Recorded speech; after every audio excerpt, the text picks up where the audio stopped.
Sunday म्हणजे ना स्वतःसाठी वेळ देण्याचा दिवस.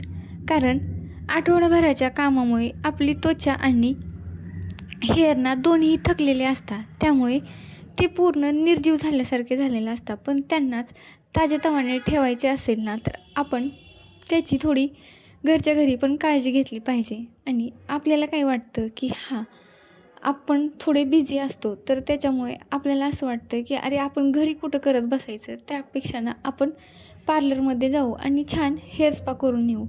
त्यामुळे आपले केस पण खूप सिल्की आणि छान दिसायला लागतात. पण प्रत्येक वेळी पार्लरमध्ये जाऊनच केसांची केअर करणं शक्य होत नाही. त्यामुळे काही गोष्टींना आपण पण टाईम काढून स्वतःसाठी दिल्या पाहिजेत.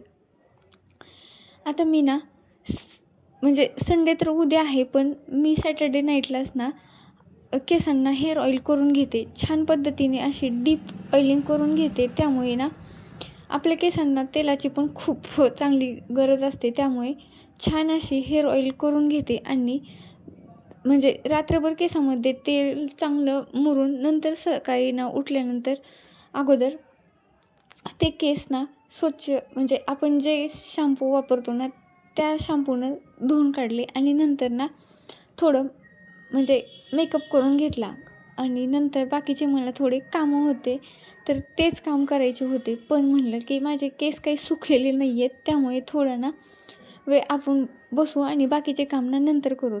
तेवढ्यात लक्षात आलं की आपले नेल्स पण वाढलेले आहेत. त्यामुळे ना तेही अगोदर कट करून घेतले. आणि ते करतच डोक्यामध्ये विचार होता की आता हे तर झालेलं आहे, पण नंतर ना मला स्किन केअर पण करायची होती, तर ती कशा पद्धतीने करता येईल. आणि नंतर ना 8 दिवस थोडं कामाकडे पण दुर्लक्षच होतं. त्यामुळे घरातील पण कामे भरपूर असतात. त्यामुळे ते पण करणं तेवढंच महत्त्वाचं आहे.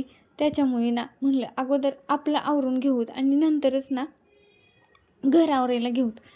त्यामुळे अगोदर स्किन केअर आणि हेअर केअरच करायला सुरुवात केली होती. आणि म्हणजे बऱ्यापैकी केस थोडे सुकले पण होते. आणि मी ना केसांना कुठलंच सिरम किंवा काहीच लावत नाही. जे काही आपलं म्हणजे जे तुम्ही तेल वापरताना ते तेल आणि सकाळी केस धुताना जे शॅम्पू वापरतो ना तेच शॅम्पू वापरून मी केस धुतलेले होते.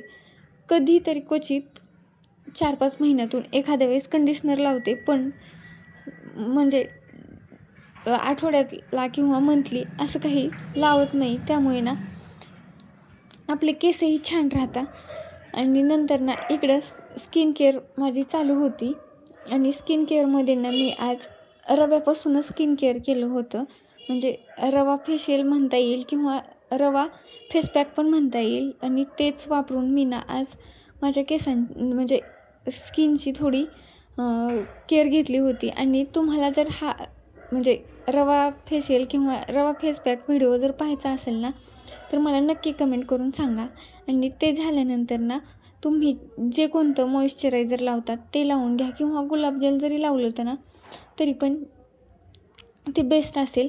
आणि ते झाल्यानंतर माझी स्किन ना थोडी अशी काहीशी दिसत होती. आणि तुम्हाला पण ना माझा ब्लॉग कसा वाटला ते नक्की कमेंट करून सांगा. आणि